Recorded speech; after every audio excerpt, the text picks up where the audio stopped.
Get ready for the dictation. Start. The deceased, aged 21 years, a third year student at the National Law University, Jodhpur, was the only son of the petitioner.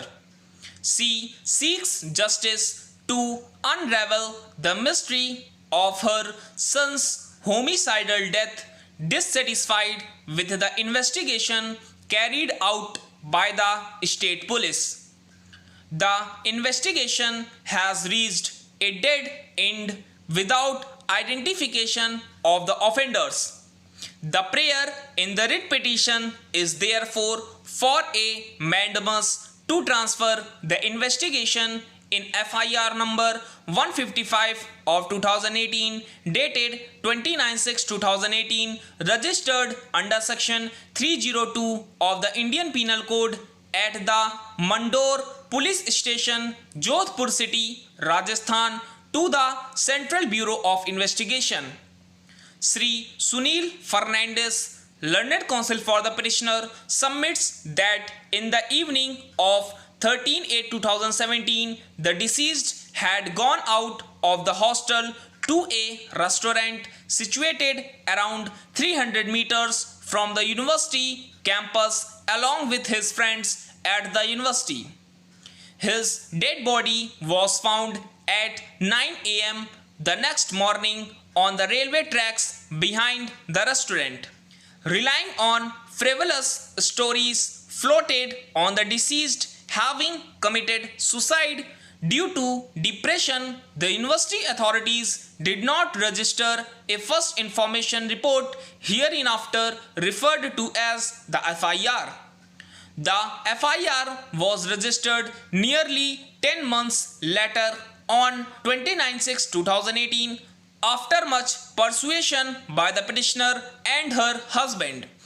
The casualness and carelessness of the police is reflected from the fact that neither was the crime scene sealed nor necessary investigation done with promptitude by proper examination of relevant witnesses including CCTV footage and digital footprints, mobile locations, etc. and WhatsApp chats during the relevant period of time on the day of occurrence.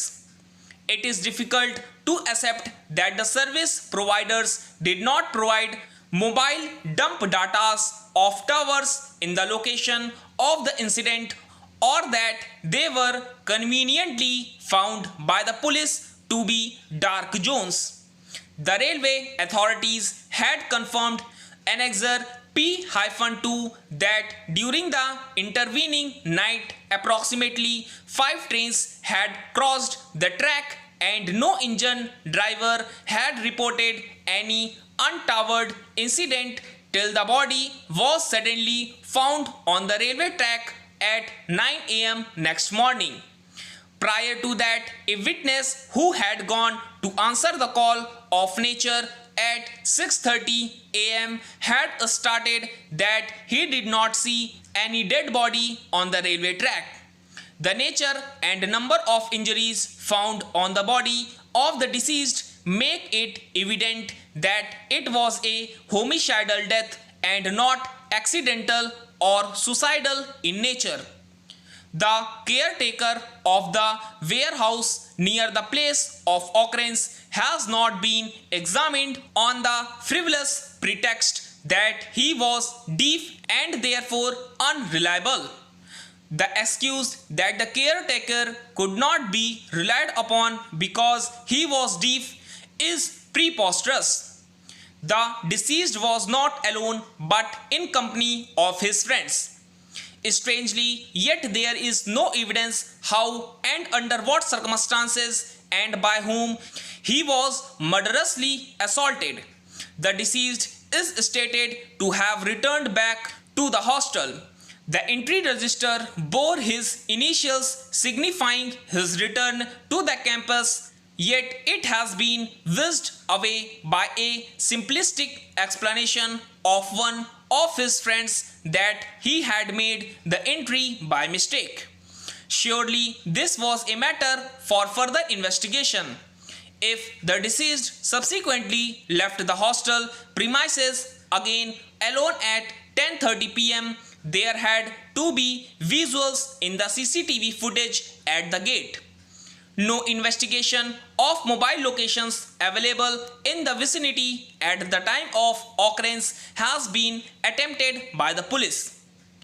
The husband of the petitioner had moved the High Court in SB Criminal Miscellaneous Petition number 1411 of 2019, dissatisfied with the manner in which the police was dragging its feet in failing to make proper investigation, raising serious doubts that efforts were being made to protect someone.